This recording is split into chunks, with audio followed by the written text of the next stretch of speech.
우리가요, 미래를 대비하면서 잘 준비하는 것이 참 중요하다는 것을 깨닫게 됩니다. 학생들은 시험을 준비하고요, 또 진학을 준비합니다. 이제 한 해를 마무리하게 되니까 이제 마지막 기말고사 시험을 잘 준비해서 치러야 되죠. 수험생들은 수능 시험을 이제 마쳤고 정시 모집을 위해서 준비하고 있습니다. 대학을 졸업하는 우리 청년들은 본인이 원하는 직장 또 기관에 입사하기 위해서 시험도 준비하고 면접도 준비하고 자격증 고시 이런 것들을 아주 열심히 준비하고 있습니다. 또 학문적으로 더 깊이 연구하기 위해서 대학원에 진학하고 유학을 가기 위해서 꿈꾸고 준비하고 있는 우리 청년들도 있습니다. 우리가 인생과 미래를 준비하는 데 있어서 또 하나 중요한 것이 있다면 우리 노후를 잘 준비해야 된다라고 하는 것이죠. 그래서 노후를 편안하게 또 여유롭게 살아가기 위해서는 반드시 준비하는 것이 필요합니다. 어떤 분들은 미리미리 노후를 잘 준비해서 노후의 삶이 여유롭고 평안한 삶을 사시는 분들이 계십니다. 또 반면에 잘 준비하지 못해서 노후의 삶이 좀 힘겹고 어려운 분들도 계시죠. 그래서 우리가 평안하고 좋은 노후를 보내기 위해서는 준비하는 것이 꼭 필요하다 하는 걸 우리가 알게 되죠. 전국 투자자 교육 협의회라고 하는 단체가 있더라고요. 여기에서 이런 슬로건을 가지고 교육을 하고 있었습니다. 이런 내용이에요. 앞으로 퇴직까지 10년, 지금부터라도 노후 준비를 시작하자. 이런 슬로건이 있더라고요. 그러니까 노후를 위해서 준비해야 되는데 이제 퇴직이 한 10년 남은 거예요. 사실은 우리가 은퇴 이후를 준비하기 위해서 10년 준비해 가지고는 모자라잖아요. 그러니까 최소한 10년 이상 우리가 노후를 어떻게 준비해야 되는가라고 하는 게 참 필요하고 중요하다. 그런 교육을 하고 있습니다. 그래서 은퇴 이후의 생활을요, 4기로 나누어서 이렇게 설명을 하더라고요. 그림을 한번 보여주세요. 우리가 은퇴 이후에 4가지 생활기가 있다고 그래요. 그래서 부부 은퇴 생활기가 있고요. 또 배우자 중에 한 분이 이제 병에 걸리실 수 있으니까 배우자를 간병하는 기간이 있다는 거죠. 그리고 배우자 한 분이 사망하고 나면 생존한 배우자가 홀로 살아가는 생활기의 기간이 있습니다. 그리고 마지막은 이 생존한 배우자가 투병 생활을 하다가 결국은 이제 사망하게 되는 거죠.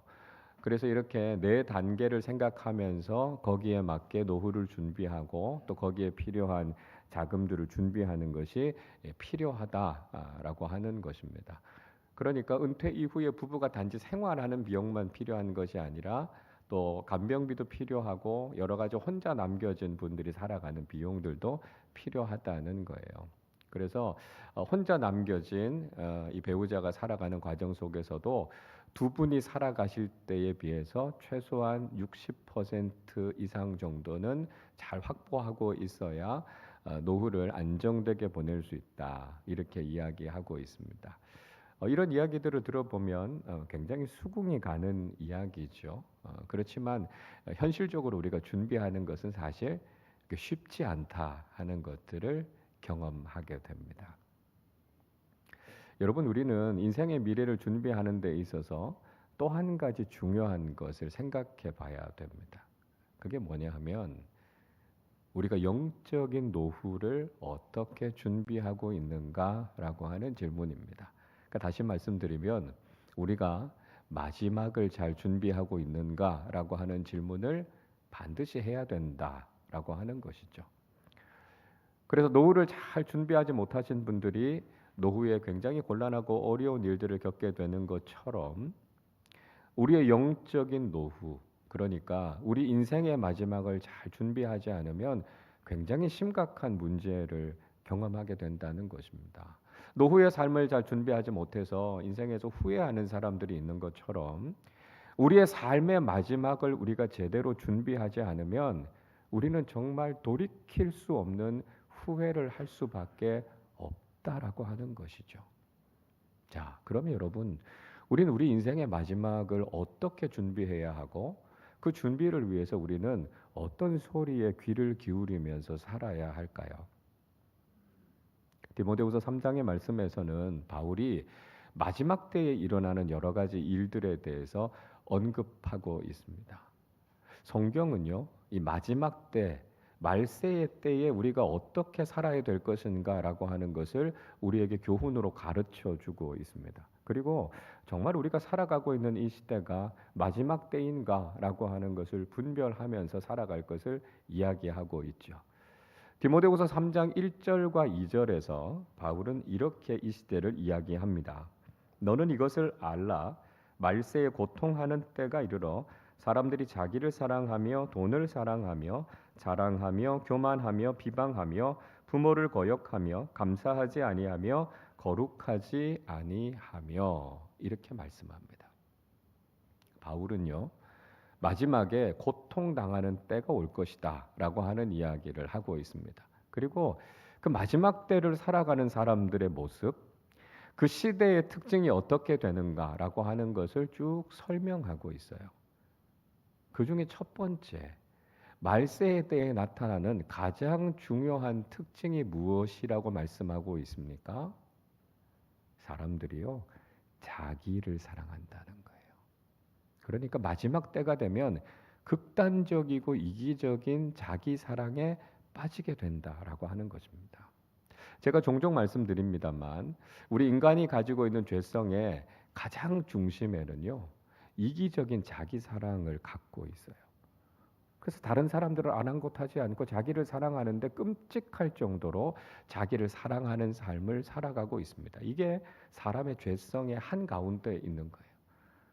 그래서 자기를 사랑하기 때문에 그로부터 여러 가지 삶의 문제들이 파생하게 된다라고 하는 것을 이야기하고 있습니다. 자기를 사랑하기 때문에 돈을 사랑해요. 자기를 사랑하기 때문에 교만하고 거만해지고요. 다른 사람들을 비방하는 일들을 합니다. 심지어는 자기를 사랑하기 때문에 부모님을 거역하기도 하고요. 자기를 사랑하기 때문에 하나님께 감사하지도 않고요. 자기를 사랑하기 때문에 거룩한 삶을 살지도 못한다고 지적하고 있습니다. 그뿐만이 아니에요. 3절부터 5절까지의 말씀을 계속해서 읽어보면 이 마지막 때에 나타나는 여러 모습들, 잘못된 양상들에 대한 이야기를 하고 있습니다. 그 출발점이 어디라고요? 이기적인 자기 사랑에서부터 출발한다라고 하는 것을 이야기하고 있습니다. 그래서 우리가 무엇을 깨달아야 합니까? 내가 이런 이기적인 자기 사랑에 빠져 있는 내 자신의 모습이 죄인의 모습이고 잘못됐다라고 하는 것을 인정해야 되는 거예요. 아, 내가 죄인이구나. 그래서 예수 그리스도 안에서 내 삶이 바뀌어져야만 우리는 올바른 신앙인들로 살아갈 수 있다는 거예요. 근데 문제는 뭡니까? 내가 잘못했다는 걸 인정하지 않는다는 거예요. 다들 자기는 옳다고 생각해요. 그래서 다른 사람들만 판단하고 비판하게 되는 것이죠. 여러분, 우리가 올바른 신앙인으로 살아가기 위해서는 내 안에 있는 죄성을 고백하고 내가 잘못되고 이기적인 자기 사랑에 빠져 있다라고 하는 모습을 우린 회개해야 된다는 거예요. 그래서 하나님의 말씀에 따라서 이타적인 사랑을 실천하면서 살아야만 이 마지막 시대를 신앙인으로 바르게 살아가게 된다는 것입니다. 여러분 어떻습니까? 우리가 살아가고 있는 이 시대가 마지막 때 맞습니까? 사람들이 다 자기 사랑에 빠져서 살아가잖아요. 심지어는요, 교회에 다니시는 분들조차도 자기 사랑과 자기 연민에서 헤어나오지 못하는 모습을 보면 우리가 살아가고 있는 시대가 성경이 이야기하는 마지막 시대가 맞다는 것을 우리는 알게 됩니다. 자, 그러면 이 마지막 시대에 우리는 그리스도인으로서 어떤 모습으로 살아야 되겠습니까? 10절을 보십시오. 나의 교훈과 행실과 의향과 믿음과 오래 참음과 사랑과 인내와 이렇게 말합니다. 자, 바울이 규정하고 있는 이 마지막 시대를 바울은 어떻게 살았다고 이야기합니까? 하나님의 바른 교훈을 따라서 살았다. 그렇게 이야기하고 있습니다. 자신 안에 거룩한 의도를 가지고 하나님의 뜻에 순종하면서 살았다고 이야기해요. 그리고 믿음 안에서요, 인내와 사랑을 실천하면서 살았다는 거예요. 세상의 다른 사람들이 살아가는 것처럼 그렇게 자기 사랑의 굴레에 빠져서 살지 않았고요. 믿음의 사람답게 구별된 삶을 살아서 올바른 믿음의 삶을 살았다라고 하는 이야기를 하고 있습니다. 그러면 이 마지막 시대에 우리가 믿음의 사람답게 살아가게 되면 우리는 어떤 일들을 경험하게 될까요? 자, 오늘 11절 말씀인데요. 우리 11절을 같이 읽어보겠습니다. 박해를 받음과 고난과 또한 안디옥과 이고니온과 루스드라에서 당한 일과 어떠한 박해를 받은 것을 내가 과연 보고 알았거니와 주께서 이 모든 것 가운데서 나를 건지셨느니라. 마지막 시대, 악하고 자기만 생각하는 시대에 우리가 믿음의 사람답게 구별되게 살면 박해를 받게 된다는 거예요. 고난을 경험하게 된다는 것이죠. 바울이요, 복음의 가치를 따라서 살아가고 복음을 전하는 삶을 살아가다가 곳곳에서 어떤 고난을 경험하게 됐는가라고 하는 것을 디모데가 익히 보고 잘 알고 있다는 거예요. 그런 고난을 받는다는 것이죠. 12절 말씀도 우리 같이 읽어보겠습니다. 무릇 그리스도 예수 안에서 경건하게 살고자 하는 자는 박해를 받으리라.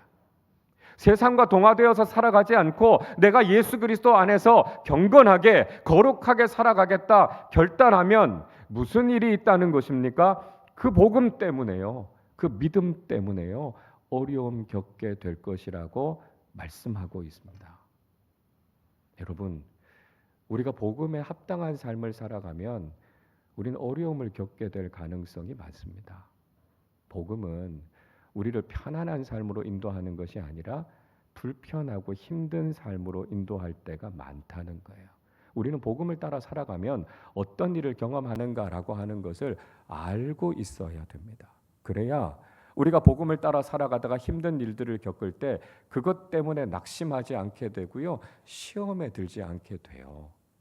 복음 따라 살아가면 이런 어려운 일들이 있다는 것을 우리가 알고 있고 미리 준비하고 있으면 그런 일들을 만나도 담담하게 담대하게 그 믿음의 길을 걸어가게 된다는 것이죠. 그러나 여러분, 정말 중요한 게 있어요. 우리가 복음을 따라 살아갈 때 고난도 있고 박해도 있고 어려움도 있겠지만 그때마다 하나님께서 우리를 건져주시는 은혜를 경험하게 된다는 거예요. 바울이요, 그 어려움을 겪었지만 그 어려움의 상황 속에서도 나를 건져주시는 하나님을 경험했다. 그는 이야기하고 있습니다. 바울이 복음 때문에 얼마나 힘들었습니까? 그런 바울을 하나님이 그냥 내버려 두시지 않았다고요. 그 위기에서, 그 고난에서 하나님께서 건져주시는 은혜를 그는 경험했다고 이야기하고 있습니다. 마지막 때를 믿음으로 살아갈 때 믿음의 사람들이 고난을 경험하겠지만 하나님께서 그 믿음의 사람들을 건지시고 살리시는 하나님의 은혜를 경험하게 된다는 거예요. 다니엘의 세 친구들이 굴무불에 던져졌지만 그 위기의 상황 속에서 하나님께서 건져주시지 않았습니까?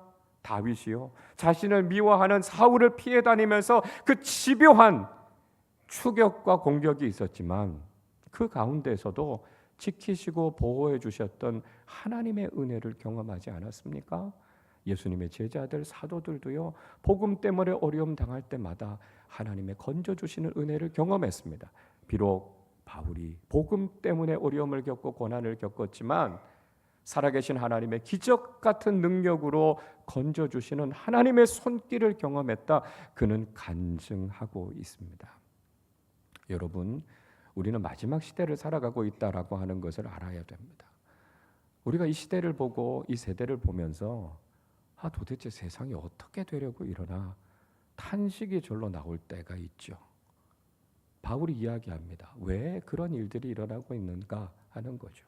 마지막 때를 살아가고 있고 극단적이고 이기적인 자기 사랑에 빠져 있는 사람들이 어그러지고 잘못된 삶들 때문에 우리의 인생 속에 이런 문제들이 일어나고 있다는 거예요. 이 마지막 시대를 우리가 믿음의 사람답게 살아가려고 하다 보면 어렵고 힘든 일들을 경험하게 된다는 거예요. 그래서 우리가 믿음 지키며 이 마지막 시대를 살아갈 때 세상에서도 편한 삶, 세상에서도 높아지는 삶, 세상에 더 많은 것들을 가지는 삶을 기대하지 말라는 거예요.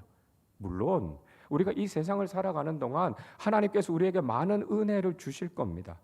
그 은혜에 우리가 감사하면서 살아가죠.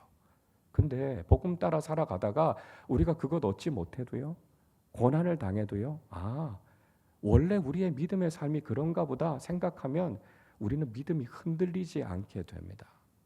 근데 여러분, 그보다 더 중요한 것은 우리가 믿음 때문에 어려움 당할 때 하나님께서 결코 우리를 버리지 않으신다는 거예요. 하나님께서 우리를 건져주시고 붙잡아 주시고 보호해 주시고 인도해 주시는 하나님의 은혜를 반드시 경험하게 된다는 것입니다. 요즘 나온 찬양 중에요, 주의 자녀로 산다는 것은 이라고 하는 찬양이 있습니다. 그 찬양의 가사에 보니까 이런 내용이 있더라고요. 주의 자녀로 산다는 것은 불 가운데로 걸어가는 것, 그 속에서 신실하게 날 지키시는 그 손길을 경험하는 것. 주의 자녀로 산다는 것은 바다 위로 걸어가는 것, 내 온몸을 덮쳐오는 폭풍 속에서 잠잠히 주 바라보는 것, 때로 불 가운데 휩싸일 때도, 폭풍 가운데 무너질 때도 주님 내 곁에 함께 하시네, 가장 가까이에 함께 하시네. 여러분, 우리가요, 이 악한 시대에 믿음 지키며 살아가려고 하다 보면, 하나님 자녀답게 살아가다 보면 우린 꼭 불 가운데를 지나가는 것 같고 꼭 바다 위를 걸어가는 것 같은 일들을 경험하게 될 때가 있습니다. 그러나 그 가운데서도 하나님께서 우리를 보호해 주시고 지켜주시고 그 위기에서 건져주시는 하나님의 손길, 하나님의 은혜를 꼭 경험하실 수 있기를 주님의 이름으로 축복합니다. 자, 여러분, 그러면 이렇게 혼란스럽고 악한 시대를 우리는 어떻게 살아야 하겠습니까? 바울은요, 이 시대 속에서 우리가 무엇을 알고 무엇을 붙잡고 살아야 될 것인지를 명확하게 이야기해 주고 있습니다. 14절 상반절 말씀을 우리 같이 읽어보겠습니다. 그러나 너는 배우고 확신한 일에 거하라. 바울은 디모데에게 배우고 확신한 일에 거하라 이렇게 말씀하고 있습니다. 그러니까 디모데가 지금까지 배워왔던 것이 있다는 거죠. 그 배워왔던 것을 통해서 그 마음에 확신이 생긴 것이 있었습니다. 내가 이렇게 살아야 되겠구나, 이 가치와 이 길을 따라서 살아야 되겠구나라고 확신을 가지고 있는 그 삶을 살아가라는 것입니다. 자, 뭘 배운 겁니까? 15절 말씀도 같이 읽어보죠. 또 어려서부터 성경을 알았나니 성경은 능히 너로 하여금 그리스도 예수 안에 있는 믿음으로 말미암아 구원에 이르는 지혜가 있게 하느니라. 바울은 디모데가 어릴 때부터 성경 말씀을 배웠다라고 하는 것을 일깨워주고 있습니다. 디모데가 아주 어렸을 때요, 어머니 유니게와 외할머니 로이스의 무릎에서 성경을 배웠습니다. 무엇이 진리인지, 이 세상을 살아가는 데 있어서 어떤 지혜가 필요한지를 성경을 통해서 배웠다는 것이죠. 여러분, 마지막 때를 살아가는 데 있어서 우리는 어디에서 지혜를 얻어야 합니까? 이 마지막 시대를 살아갈 때 우리는 누구의 목소리에 귀를 기울여야 합니까? 우린 사람의 말을 듣는 게 아니에요. 진리이신 성경 말씀을 통해서 우리가 어떻게 살아야 할 것인가라고 하는 걸 알게 되는 거죠. 이 마지막 시대를 우리는 믿음으로 살아야 되는데요, 그 믿음의 길이 도대체 어디 있느냐고요? 그게 성경 속에 있다는 것을 우리는 알아야 됩니다. 그래서 우리는 참된 진리가 되는 하나님의 말씀, 성경을 펼쳐서 이 시대 속에서 우리가 그리스도인답게 어떻게 살아야 할 것인가라고 하는 것을 성경을 통해서 깨닫게 된다는 것이죠. 여러분, 그럼 우리가 성경을 통해서 결국 얻게 되는 게 뭡니까? 우리가 성경의 진리를 따라 살아가고 성경의 말씀을 통해 깨닫고 결국 얻게 되는 것이 무엇입니까? 바울은 우리가 성경을 통해서 얻게 되는 것이 믿음이 생기게 되고요. 결국 구원에 이르는 지혜를 얻게 된다고 말씀하고 있습니다. 우리가 성경을 통해서 다른 그 무엇을 얻는 것이 아니고요. 우린 구원을 얻게 된다는 거예요. 성경을 통해서 얻게 되는 가장 중요한 가치가 바로 구원이라는 거죠. 여러분, 우리 인생의 마지막에는요. 세상의 그 어떤 가치가 결코 중요하지 않습니다. 우리가 얼마나 부유한가? 우리가 얼마나 건강한가? 내가 얼마나 권력이 있고 힘이 있고 세상에 많은 것을 가지고 있는가라고 하는 것이 우리의 인생의 마지막에는 하나도 중요하지 않습니다. 우리가 죽을 때에 구원받지 못한다면 우리가 세상에서 가지고 있는 그 모든 것은 아무런 의미가 없습니다. 우리 주님께서 다시 오실 때 우리가 영광 가운데 주님을 맞이하고 주님 계신 그 천국에 들어가지 못한다면 우리의 삶은 헛살았다고 밖에 말할 수 없다는 거예요. 여러분, 우리의 인생의 마지막에 진짜 중요한 게 무엇입니까? 세상의 그 무엇보다 우리가 반드시 붙잡고 있어야 되는 것이 무엇입니까? 그게 바로 구원의 진리고 지혜라는 거예요. 마지막 때에 우리가 세상의 가치 아무리 많이 가지고 있어도 그거 가지고 천국 갑니까? 그거 가지고 영원히 살 수 있습니까? 아니요. 구원에 이르게 하는 참된 지혜인 성경의 말씀을 통해서만 우리는 영원한 하나님 나라에 가는 겁니다.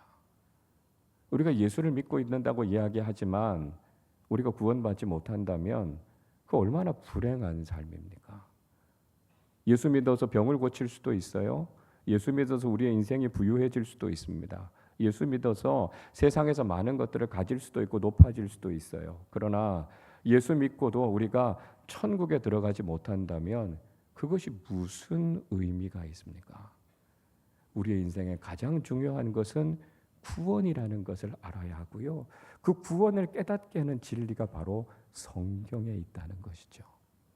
예수 그리스도의 복음의 진리를 깨닫고 죄사함의 은총을 통해 우리가 하나님의 자녀되는 이 구원의 지혜를 우리는 성경을 통해서 얻어야 된다는 것입니다. 자, 여러분, 그러면 성경은 도대체 어떤 책이기에 우리에게 이렇게 소중한 지혜와 가치를 줄 수 있을까요? 바울은 성경의 세 가지 특징을 우리에게 이야기하고 있습니다. 첫째로 성경은 하나님의 말씀입니다. 16절 상반절을 같이 읽어보겠습니다. 모든 성경은 하나님의 감동으로 된 것으로. 성경은요, 하나님의 감동으로 기록된 책이다 말씀하고 있습니다. 감동이라는 말은 영감이라는 뜻이에요. 헬라어로 푸뉴마라고 하는 말은 하나님의 영이라는 뜻입니다. 그러니까 사람의 생각을 적은 것이 아니라 하나님의 영으로 하나님의 말씀을 기록한 것이 성경이라는 거예요. 성경의 권위는 어디에서 옵니까? 하나님으로부터 온다는 거예요. 성경과 모든 책들은 근본적으로 뭐가 다릅니까? 세상의 모든 책들은요, 사람이 쓴 거예요. 그러나 성경은 하나님께서 쓰신 책이라는 거예요. 물론 인간 기록자가 성경을 기록했죠. 그러나 하나님께서 주신 말씀을 그대로 받아 적은 것이다 라고 말씀합니다. 그래서 우리는 성경을 기록한 사람들을 가리켜서 성경의 저자다 이렇게 이야기하지 않고 성경의 기자다, 기록자다라고 이야기합니다. 베드로후서 1장 21절은 이렇게 말씀해요. 예언은 언제든지 사람의 뜻으로 낸 것이 아니요 오직 성령의 감동하심을 받은 사람들이 하나님께 받아 말한 것임이라 말씀합니다. 예언, 즉 성경은요 어떻게 기록되어졌다고요? 성령 충만한 하나님의 사람들이 하나님께서 주신 말씀을 그대로 받아 적은 거라는 거예요. 성경은 인간적인 교훈이 아닙니다. 완전하시고 전능하신 하나님의 말씀이기 때문에 이 말씀이 진리이고요. 그렇기 때문에 우리는 이 진리를 붙잡고 신앙생활을 해야 된다는 것이죠. 둘째로 성경은 올바른 신앙을 가르치는 교육의 내용입니다. 16절 하반절을 같이 읽겠습니다. 교훈과 책망과 바르게 함과 의로 교육하기에 유익하니. 바울은요, 우리가 신앙생활을 하는 데 있어서 이 성경이 교육적인 기능을 담당하고 있다, 이렇게 이야기합니다. 우리가 인생을 살아가는 동안 깨달아야 되는 교훈이 무엇인가? 이 성경 속에 담겨 있다는 거예요. 성경의 말씀을 읽으면서 내가 지금 잘못된 삶을 살고 있다라고 하는 것을 우리에게 깨닫게 하시고 우리를 책망하는 기능이 성경 속에 있다는 거예요. 그러면 우리가 어떻게 살아야 바르게 살아가는가라고 하는 것을 깨닫게 해주는 말씀이 이 속에 들어있고요. 하나님과의 바른 관계, 의롭게 살아가는 것이 무엇인가라고 하는 것을 우리에게 깨닫게 해주시고 그 의를 추구하면서 살아갈 수 있도록 한다는 것입니다. 그래서 성경을 통해서 우리는 계속해서 영적인 성장을 이루어가고 신앙교육이 이루어지게 된다는 것을 말씀하고 있습니다. 우리는 영적인 성장을 멈추면 안 돼요. 신앙생활은요, 그냥 하는 게 아니에요. 잘 배워서 하는 거예요. 그래서 우리가 신앙생활을 하면서 성경을 통해서 어떻게 신앙생활을 해야 되는가라고 하는 것을 부지런히 잘 배우셔야 합니다. 어떤 분들은 그런 말씀하세요. 오랫동안 내가 신앙생활을 해왔기 때문에 이제 더 배울 것이 없어, 이렇게 생각하시는 분들이 있는데요. 그게 교만한 거예요. 저는 20년 넘게 신학을 했고요. 성경을 계속해서 가르치고 있지만 지금도 열심히 성경을 배우고 있습니다. 아직도 모르는 게 너무 많아요. 새롭게 깨닫게 되는 진리가 너무 많습니다. 그러니까 우리는 계속해서 성경을 통해서 배우고 성장해 가야 된다는 것이죠. 오늘 3부 예배 때 교사 교육이 있는데요. 오늘 이 부분을 좀 더 집중적으로 같이 나눌 겁니다. 신앙교육, 교회 교육에 대해서 같이 나눌 거고요. 우리 교회가 바라보고 있는, 준비하고 있는 미래에 대해서 같이 이야기를 할 겁니다. 우리 교사들 꼭 참석해 주시고요. 우리 교사들만이 아니라 우리 직분자들, 특별히 항존 직분자들 같이 참여해 주셔서 같이 배우고 성장해 가셔야 합니다. 제가 목회하면서 이렇게 보니까요. 끊임없이 영적으로 성장하시는 분들이 있는가 하면 처음 그 자리에 머물러 계시는 분들이 있습니다. 그래서 우리가 지금 어떤 영적인 상태에 있는가 우리 자신을 한번 잘 돌아보시고 우리가 성경을 통해서 계속해서 영적인 성장을 이루어 가야 된다라고 하는 것을 여러분 꼭 기억하실 수 있기를 바랍니다. 셋째로요. 성경은 우리를 그리스도인으로서 온전하게 합니다. 자, 17절 같이 읽어보겠습니다. 이는 하나님의 사람으로 온전하게 하며 모든 선한 일을 행할 능력을 갖추게 하려 함이라. 자, 성경을 통해서요 우리가 성숙한 그리스도인이 된다는 거예요. 온전함의 수준에 이르게 된다, 이렇게 말씀하고 있습니다. 그리고 성경의 말씀을 통해서 무엇이 선한 것인가라고 하는 것을 깨달아 알 뿐만 아니라 그렇게 살아갈 수 있는 능력도 우리는 성경을 통해서 얻게 된다는 거예요. 안타까운 우리의 현실은 뭐냐면 우리의 신앙생활에 아직 어린아이 수준에 머물러 있다는 거예요. 이제 우리가 신앙생활을 수십 년 해왔으면 하나님 아버지의 마음을 좀 깨달아 알아야 되고요. 그래서 하나님이 기뻐하시는 삶을 좀 자원해서 헌신적으로 좀 살아가는 사람들이 돼야 될 텐데 여전히 우리가 자기중심적인 신앙생활을 하고 있는 거죠. 그래서 내가 듣기 좋은 말만 자꾸 듣고 싶고 내 입에 단 것만 받아서 먹고 그렇지 않은 것, 부담이 되는 것들 우리가 자꾸 뱉어버리는 거죠. 아직 미성숙한 거라는 거죠. 그래서 우리가 성숙한 단계까지 나아가야 됩니다.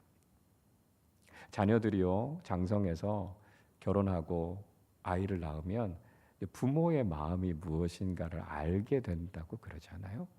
그러니까 우리가 신앙생활을 하면서 이제는 우리가 하나님의 마음을 헤아려 아는 사람들이 돼야 되고요. 뭐가 하나님이 기뻐하실까라고 하는 것을 알고 우리가 자발적으로 적극적으로 그런 삶을 살아갈 수 있는 사람들이 돼야 된다는 거죠. 무엇을 통해서 우리가 그렇게 될 수 있습니까? 무엇을 통해서 그 수준에 이를 수 있습니까? 성경을 통해서요. 우리가 성경의 말씀을 통해서 우리가 성숙한 신앙인의 수준을 갖게 되는 것이고요. 우리가 그리스도인다운 삶을 살아갈 수 있는 모든 능력을 구비할 수 있도록 하는 것, 그것이 바로 하나님의 말씀인 성경 속에 담겨져 있다는 것을 깨달아야 한다는 것입니다. 여러분, 우리는 마지막 시대를 살아가는 지혜를 갖고 살아야 됩니다. 다들 어그러져 있는, 잘못되어 있는 이기적인 자기 사랑에 빠져서 오늘 우리가 살아가는 이 시대를 망가뜨리고 있는 이 악한 세상 속에서 우린 세상에 편승해서 살아가면 안 됩니다. 그리스도인으로서 어떻게 믿음으로 살아가야 될까? 어떻게 구별된 삶을 살아가야 될까? 우린 그 관심을 가지고 살아야 합니다. 물론 우리가 복음 따라 믿음 따라 살아가면 우리 인생 만만치 않을 겁니다. 그러나 그렇게 결단하고 살아가는 믿음의 사람들을 하나님께서 건져주시고 보호해주시고 인도해주시고 지켜주시는 살아계신 하나님의 은혜를 반드시 경험하게 될 것입니다. 혼란한 이 세상 속에서 우리가 세상의 소리에 마음을 빼앗기는 것이 아니라 진리이신 하나님의 말씀, 성경을 통해 이 마지막 때를 살아야 할 참된 지혜를 깨달아 아시고 하나님께서 기뻐하시고 선하게 여기시는 성숙하고 온전한 그리스도인으로 살아내는 우리 모두가 되시기를 주님의 이름으로 축원합니다. 기도하겠습니다. 여러분, 우리는 마지막 시대를 살고 있습니다. 이 시대를 그냥 살면 안 됩니다. 세상 사람들처럼 세상의 가치를 쫓아가다가 우리는 마지막 순간에 후회하는 그런 인생을 살아서는 안 되겠습니다. 우리 자신의 죄인의 모습을 고백하고 이기적인 자기 사랑에서부터 벗어나서 믿음의 사람답게 살아가기로, 복음에 합당한 삶을 살아가기로 결단하는 사람들이 되시기를 바랍니다. 우리가 그렇게 믿음으로 살아가고 그렇게 복음을 따라 살아가는 삶 속에서 어려움도 있을 거고요, 힘든 일들도 만나게 되겠지만 그때마다 살아계신 하나님, 우리를 찾아와 주셔서 우리를 건져주시는 하나님의 은혜를 경험하게 해 주옵소서. 이 혼란하고 혼탁한 세상을 살아가는 동안 우리에게 이 마지막 때를 살아가는 지혜를 주시는 진리의 말씀 성경을 붙잡고 구별된 그리스도인으로 하나님께서 기뻐하시는 믿음의 사람들로 살아가게 해 주옵소서. 우리 말씀을 생각하며 함께 합심으로 기도하겠습니다. 하나님 아버지, 감사합니다. 하나님, 이 시대를 분별할 수 있는 믿음의 눈을 허락하여 주시고 이 시대를 어떻게 살아가는 것이 올바른 신앙인으로 살아가는 것인지를 다시 한번 우리의 마음에 새겨주심을 감사드립니다. 이기적인 자기 사랑에 빠져서 어그러지고 깨어진 삶을 살아가고 있는 이 시대에 편승하고 동화되어 살아가는 것이 아니라 이 시대 속에서도 우리가 하나님의 사람답게, 믿음의 사람답게 복음의 가치를 따라 살아가는 그리스도인들이 되게 하여 주옵소서. 믿음 따라 복음 따라 살아가는 삶 속에 어려운 일들이 있다 할지라도 그때마다 하나님께서 우리의 삶을 도우시고 인도해 주시고 건져 주시는 하나님의 놀라운 은혜를 날마다 경험하게 하여 주시고, 살아계신 하나님께서 내 삶을 인도해 주시며 내 삶을 선하게 이끌어 주고 계심을 날마다 간증하며 살아가는 믿음의 사람들로 살게 하여 주옵소서. 하나님 아버지, 우리가 이 세상을 살아가는 동안 세상의 소리에 우리의 마음을 빼앗기지 않게 하여 주시고 우리에게 주신 진리의 말씀, 하나님의 말씀인 성경의 가르침과 이 마지막 때를 어떻게 살아야 할 것인지 우리에게 깨닫게 해주시는 교훈의 말씀을 붙잡고 하나님, 이 시대 속에서도 그리스도인답게 하나님을 기쁘시게 하고 하나님의 선하신 뜻을 이루어가는 온전하고 성숙한 믿음의 사람들로 살게 하여 주옵소서. 그래서 이 땅을 살아가는 동안에도 하나님을 기쁘시게 하는 믿음의 삶을 살게 하시고 언젠가 우리의 인생의 마지막에 우리에게 구원에 이르게 하는 지혜를 주시는 성령의 진리를 붙잡고 하나님의 나라에서 영생을 누리는 복된 믿음의 사람들로 살게 하여 주시옵소서. 사랑과 은혜가 풍성하신 아버지 하나님, 이 마지막 시대를 살아가는 동안 하나님께서 우리를 구원하여 주시고 우리의 믿음의 눈을 뜨게 하여 주셔서 우리가 어떻게 믿음의 사람답게 살아야 할 것인지를 깨닫게 해주심을 감사합니다. 주님의 자녀로 살아간다는 것이, 복음의 가치를 따라 믿음을 가지고 살아간다는 것이 때로는 불 가운데를 통과하는 것 같고, 때로는 바다 위를 걸어가는 것처럼 우리 인생에 많은 어려움과 위기를 낳지만, 그때마다 살아계신 하나님을 만나고 그 위기 가운데서 건져주시는 하나님의 은혜와 능력을 날마다 경험하는 삶 살게 하여 주옵소서. 하나님, 마지막 시대에 사람들이 살아가는 모습을 따라 살아가는 것이 아니라 진리 되신 하나님의 말씀인 성경의 가르침을 따라 바르게 이 땅을 살아가게 하여 주셔서 하나님의 기뻐하시고 선하신 뜻을 온전히 이루어가는 성숙한 믿음의 사람들 되게 하여 주옵소서. 구원에 이르는 참된 지혜를 주시는 성경의 진리를 따라 살아서 우리 인생의 마지막에 열린 천국문을 향해 들어가 하나님 나라의 영생과 영광을 누리는 참된 신앙인들 다 되게 하여 주옵소서. 감사드리며 우리 주님 예수 그리스도의 이름으로 기도하옵나이다. 아멘.